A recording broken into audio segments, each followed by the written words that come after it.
Sup peeps? Before you exit this video because of the terrible video quality, I'm using my PlayStation Vita to record this video just because I thought it'd be interesting.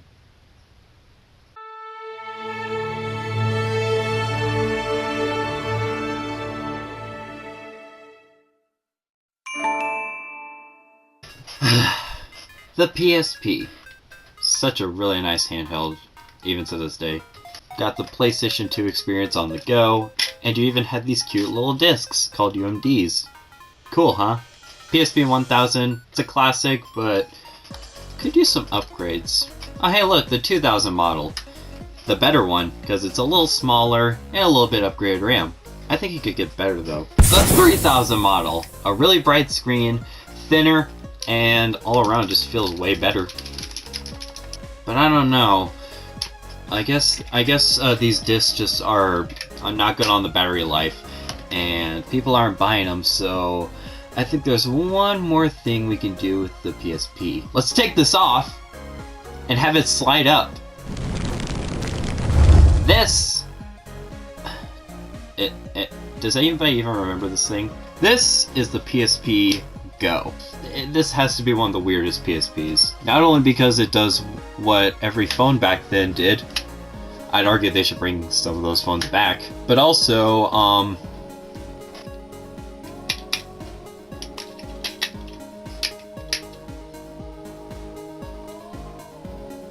yeah, unfortunately this PSP is digital only.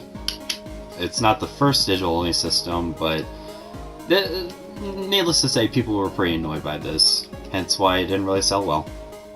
But I thought I'd show it off and see how it could be used in the modern day. Can it still be used? Yes.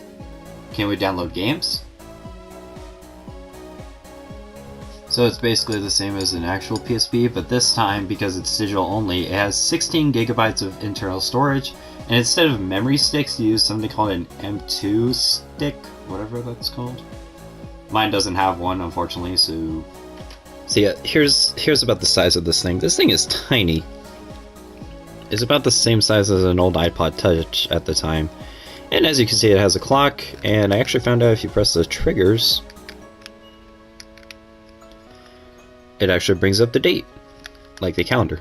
And you can scroll through the months, including previous ones for some reason. Yeah, so here's the PSP Go, here's the PSP 1000. It's like half the size. The screen resolution is actually the same, so it actually looks a bit sharper on this. Prettiest obvious ones, no UMD disk drive. There's also no mini USB port, which I just now noticed when I tried to put the PSP camera on this thing. Otherwise, everything's basically the same. You got start and select. Only difference is that they're under this by sliding it up. You got your analog stick, start select, and your PlayStation buttons and triggers here. Now, one thing that is pretty cool on this thing is that it supports Bluetooth, and I haven't tried it with Bluetooth headphones, but I assume it worked about the same as a phone. But what it does allow is use of a PS3 DualShock 3 on this thing, because I guess there's some sort of dock that you can buy to have it display on a TV, kind of like the Nintendo Switch now. And like I said, it has about 16 gigs of internal storage, and I've actually got some games on here. Now, how did I get these games when I just said that the PSP store isn't accessible or whatever? Well, there is a loophole. So you see, if you download a PSP game from your PS3 or Vita, then it'll show up in your transaction history.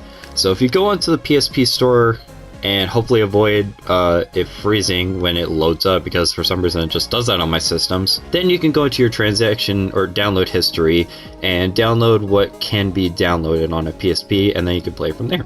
And that's how I managed to do that. So all these games I bought on my Vita, and yeah, I just went on the PSP store and download from here, including the PS1 games.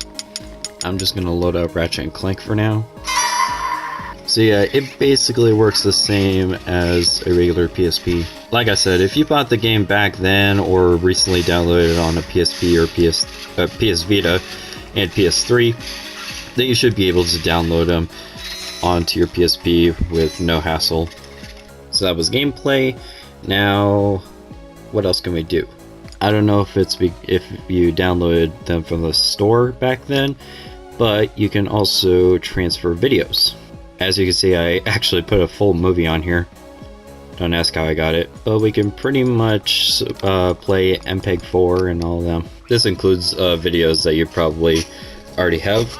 Now, I have to mention it is a specific MP4 format, otherwise it won't work on the PSP, but when you do manage to get it successfully, then it works. So videos, you can load some music. Okay, that's enough. Don't need to go strike. If you're connected, you can still use the internet browser. That's about it. And like I said, that's about it. This thing flopped, it didn't sell well, and Sony discontinued it like 2 years later, and now it's hella expensive. So if you want to buy one of these things, be prepared. But that's about it. Hope this gave you some nostalgia if you had a PSP Go or original PSP. I got nothing better to say, so bye.